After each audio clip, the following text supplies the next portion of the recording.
کبھی چوبارے پر، کبھی گلی کے نکڑ پر، جنگل اور ویرانے میں، مسجد اور مندر میں، چرچ اور گردوارے میں، کبھی عورت کے دل اور آنکھوں کے کاجل میں عشق کو ڈھونڈتا رہا، عشق مجھے ڈھونڈتا رہا، عشق سے میری ملاقات اس کتاب نے کرائی۔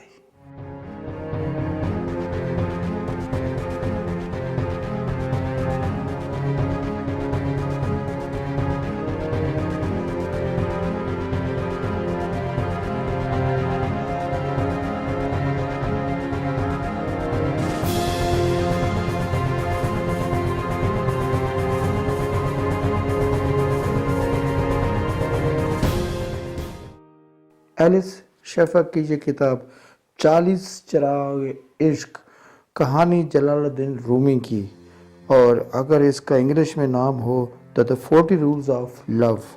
اس کو لکھا تو ایلس شفق نے ہے، جو اس کو اردو میں ترجمہ کیا ہے ہما انور نے، اور یہ جمہوری پبلیکیشنز نے شائع کی ہے۔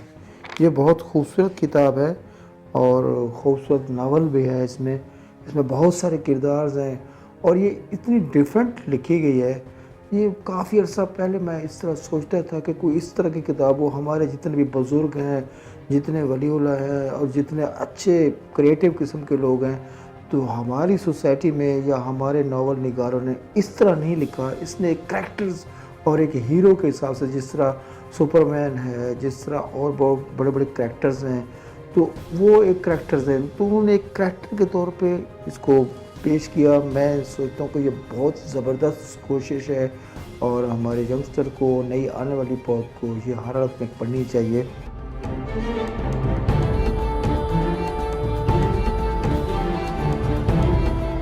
اس کتاب میں ایک طوائف کی کہانی ہے، جس کا باپ ایک نان بائی کی دکان چلاتا ہے۔ اس کی عمر 7 برس کی تھی جب اس کی ماں فوت ہو گئی۔ باپ نے دوسری شادی کر لی اور اس کے بھائی پر اس کا باپ بھی اور اس کی ماں دونوں ظلم کرتے تھے اور مارتے پیٹتے تھے۔ میرے بھائی نے تنگ آ کر ان کے کھانے میں چوہے مار گولیوں کا زہر ملا دیا۔ وہ اس زہر سے دونوں مر گئے اور میرا بھائی گھر سے بھاگ گیا۔ میں گھر میں اکیلی رہ گئی۔ میں سوچوں میں گم تھی کہ میں کہاں جاؤں، کیا کروں۔ اچانک مجھے خیال آیا کہ میں اپنی خالہ کے پاس قسطنطنیہ چلی جاتی۔ اسی خیال کو لے کر میں قسطنطنیہ کے لیے نکلی۔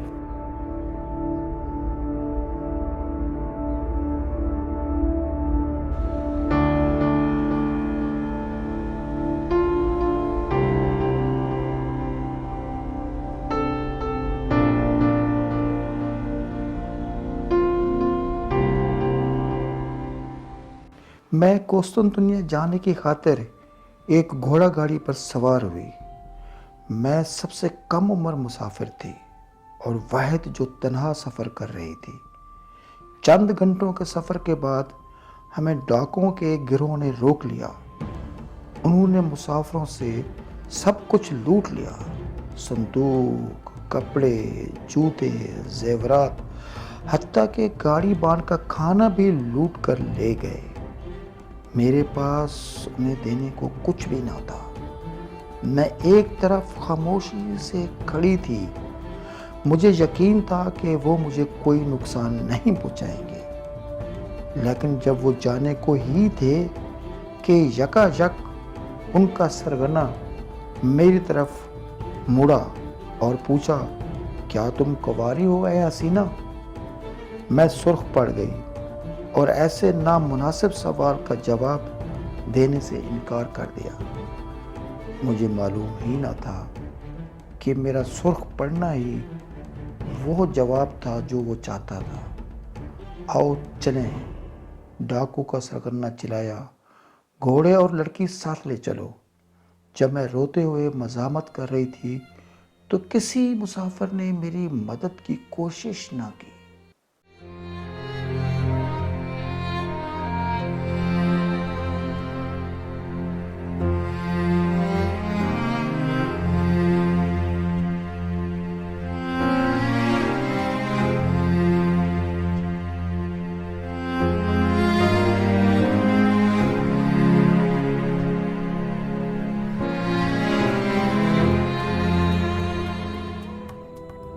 ڈاکو مجھے گھنے جنگل میں لے گئے، جہاں مجھے یہ دیکھ کر حیرت ہوئی کہ انہوں نے پورا گاؤں بسا رکھا تھا۔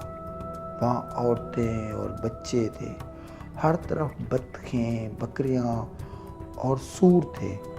وہ ایک دلکش گاؤں دکھائی دیتا تھا، ماسوائے اس کے کہ وہاں مجرم بستے تھے۔ جلد ہی مجھے معلوم ہو گیا کہ ڈاکوؤں کے سرغنہ نے یہ کیوں پوچھا تھا کہ میں کنواری تھی۔ گاؤں کا سردار کسی شدید اعصابی بخار میں مبتلا تھا۔ وہ ایک طویل عرصہ سے علیل تھا اور اس کے سارے جسم پر سرخ دھبے نمودار ہو چکے تھے۔ اس کا بہت علاج کیا گیا مگر بے سود۔ حال ہی میں کسی نے اسے قائل کیا تھا کہ اگر وہ کسی کنواری لڑکی سے قربت رکھے تو اس کی بیماری اس لڑکی میں منتقل ہو جائے گی اور وہ صحت یاب ہو جائے گا۔ میری زندگی کی کچھ بھیانک یادیں جنہیں میں کبھی نہیں دہرانا چاہتی، جنگل میں گزرے میرے وہ ایام بھی انہی میں سے ایک ہیں۔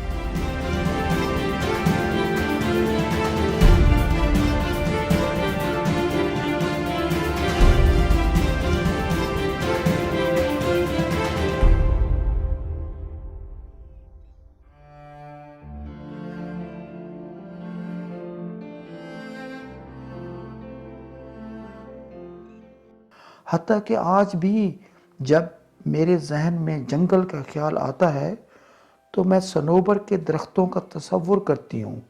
میں عورتوں کے ساتھ جنگل میں ان درختوں تلے بیٹھنے کو ترجیح دیا کرتی تھی۔ بیشتر خواتین ان ڈاکوؤں کی بیویاں تھیں یا بیٹیاں۔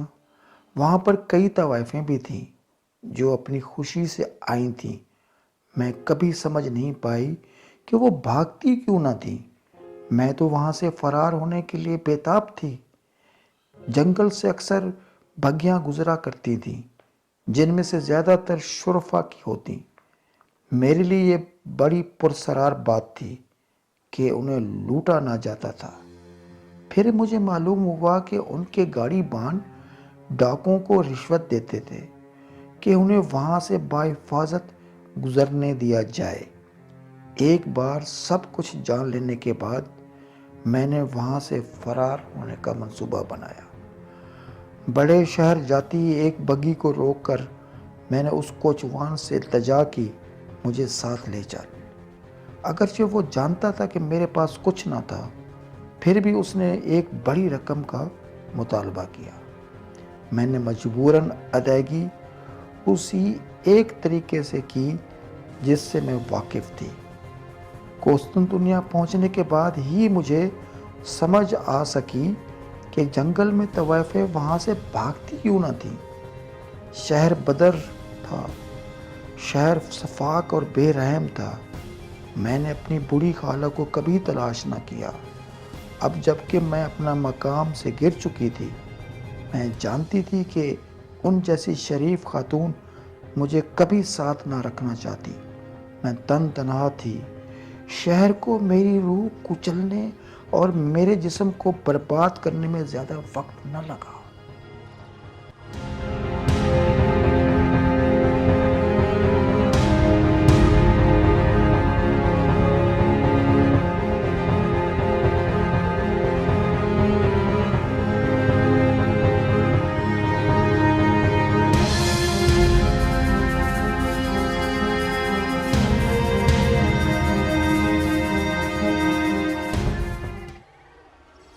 اچانک میں ایک بالکل مختلف دنیا میں تھی۔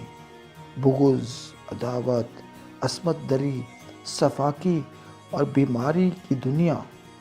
میرا لگاتار اسقاط حمل ہوئے، یہاں تک میں اب کبھی ماں نہیں بن سکتی۔ میں نے ان گلیوں میں کچھ دیکھا جو میں بیان نہیں کر سکتی۔ اس شہر کو خیر بات کہنے کے بعد میں نے سپاہیوں، اداکاروں اور خانہ بدوشوں کے ساتھ سفر کیا، سب کی ضرورتیں پوری کرتے ہوئے۔ پھر گیدر سر نامی ایک شخص نے مجھے تلاش کر لیا اور کونیا کے اس کبا خانے میں لے آیا۔ نیکا کو اس بات سے کوئی دلچسپی نہ تھی کہ میں کہاں سے آئی تھی، جب تک کہ میری صورت اچھی تھی اسے جی جان کر خوشی ہوئی کہ میرے اب بچے نہیں ہو سکتے، اور یوں اسے اس سلسلے میں اب کئی مسئلے کا سامنا نہ کرنا پڑے گا۔ میرے بانجھ پن کی نسبت اس نے میرا نام سہرار رکھ دیا، اور اس نام کو کسی طور سجانے کو اس نے اس میں گل کا اضافہ کر دیا، جو مجھے اچھا لگا کیونکہ مجھے گلاب کے پھول پسند تھے۔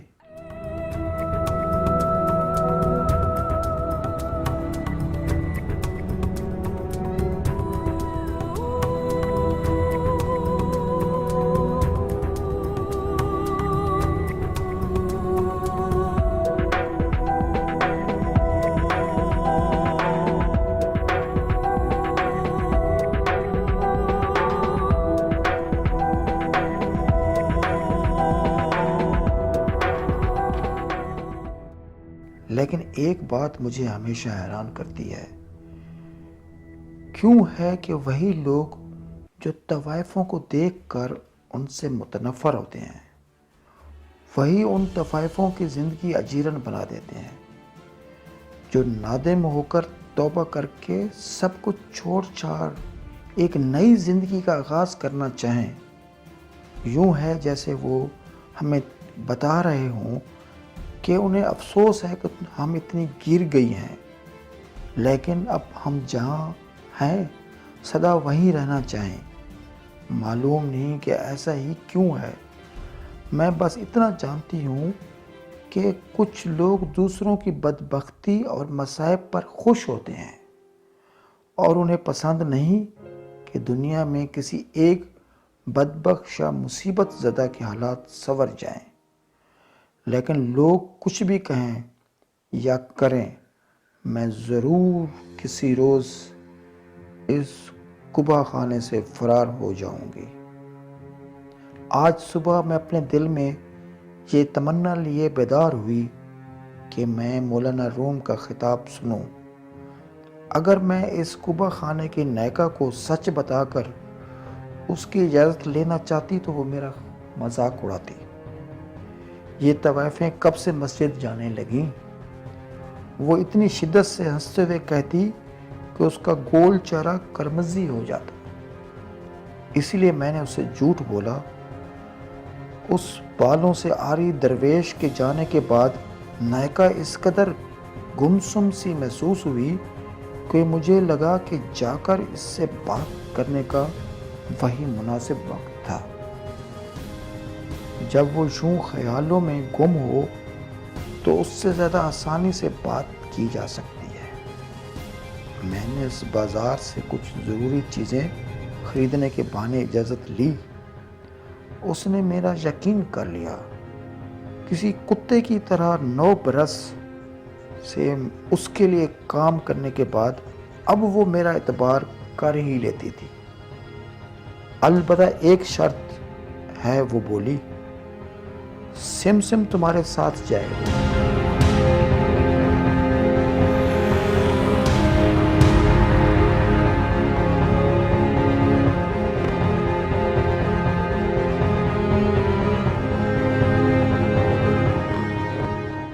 ہم دونوں باغوں کے درمیان سے بل کھا کر گزرتی گرد سے ہٹی راہ گزر پر روانہ ہو گئے۔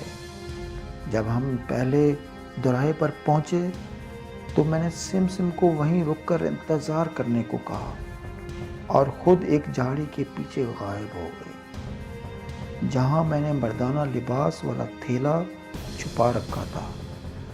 مردانہ لباس پہننا میری سوچ سے مشکل کام تھا۔ لمبے سرپوش کو اپنے سینے پر لپیٹ کر میں نے مردانہ بہروپ بھرا، پھر میں نے ڈھیلا ڈھالا پاجامہ، بنیان اور اس کے اوپر لمبا کرمزی چوغا پہنا اور سر پر دستار باندھ لی۔ آخر میں نے اپنا نصف چہرہ ایک نقاب سے ڈھک لیا، اس امید میں کہ کسی عرب مسافر جیسی دکھائی دوں۔ جب میں اوٹ سے باہر آئی تو سم پریشان دکھائی دیتے ہوئے بکھلا سا گیا۔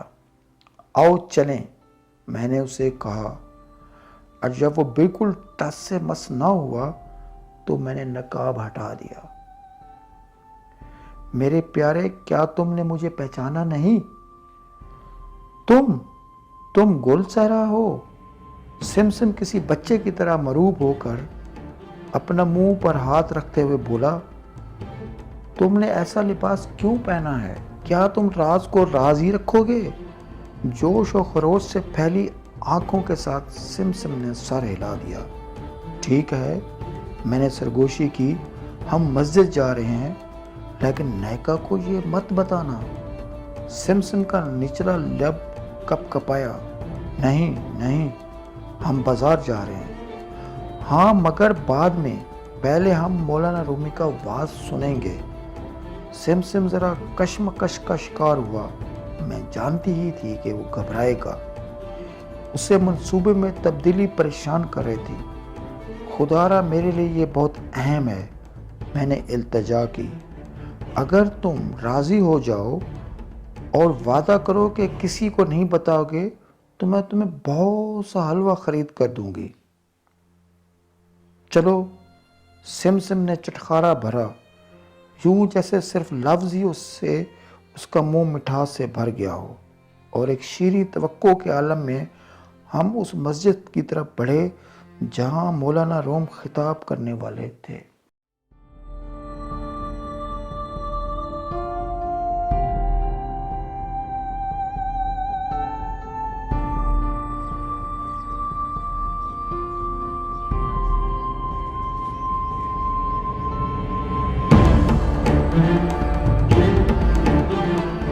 جب سمسم اور میں مسجد پہنچے تو مجھے اپنی آنکھوں پر یقین نہ ہوا۔ ہر گوشے میں، ہر عمر اور ہر پیشے سے تعلق رکھنے والے مرد موجود تھے۔ حتیٰ کہ عقب میں موجود جگہ پر بھی، جو عموماً عورتوں کے لیے مخصوص ہوتی تھی، میں جگہ کی تلاش میں ہار مان کر باہر نکلنے کو ہی تھی جب میں نے ایک فقیر کو اپنی نشست چھوڑ کر باہر نکلتے دیکھا۔ اپنی خوش نصیبی کا شکر کرتے ہوئے میں سمسم کو باہر چھوڑ کر اس جگہ پر جا بیٹھی۔ یوں میں نے خود کو مردوں سے بھری مسجد میں مولانا رومی کا خطبہ سنتے پایا۔ میں سوچنا بھی نہیں چاہتی تھی کہ اگر لوگوں کو معلوم ہو جاتا کہ ان کے درمیان ایک عورت موجود تھی تو کیا ہو سکتا تھا۔ کجا کے ایک طوائف، تمام تاریک سوچوں کو بھگا کر میں نے اپنی پوری توجہ خطبے پر مرکوز کر دی۔ خدا نے مصائب کو تخلیق کیا تاکہ اس کے متضاد خوشی ابھر سکے۔ مولانا رومی نے کہا، چیزیں اپنے متضاد کے ذریعے ہی عیاں آشکار ہوتی ہیں۔ چونکہ خدا کا کوئی متضاد نہیں، اسی لیے وہ مخفی رہتا ہے۔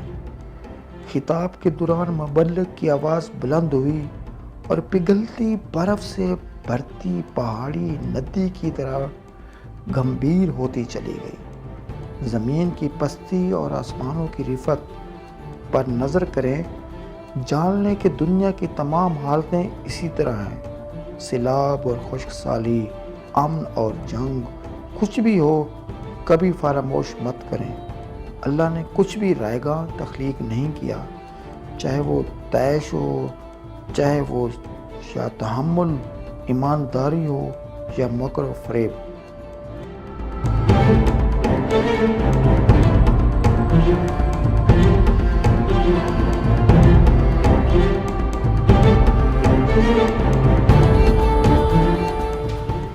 وہاں بیٹھے میں نے جانا کہ کچھ بھی حکمت کے بغیر نہیں۔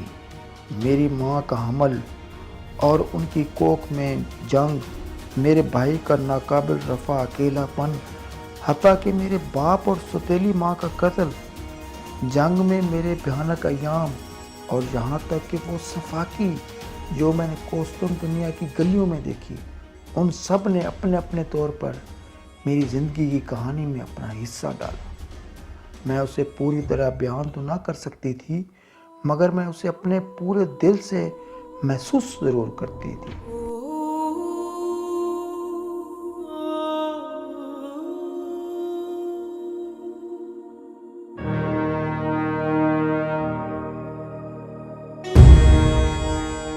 اس سپہر کھچا کھچ بھری مسجد میں مولانا رومی کا خطبہ سنتے ہوئے مجھے خود پر سکون و آشتی کا ایک بادل سایہ فگن ہوتا محسوس ہوا، اتنی ہی پرمسرت اور سکون بخش جیسے میری ماں کے ہاتھ سے پکی روٹیوں کا نظارہ۔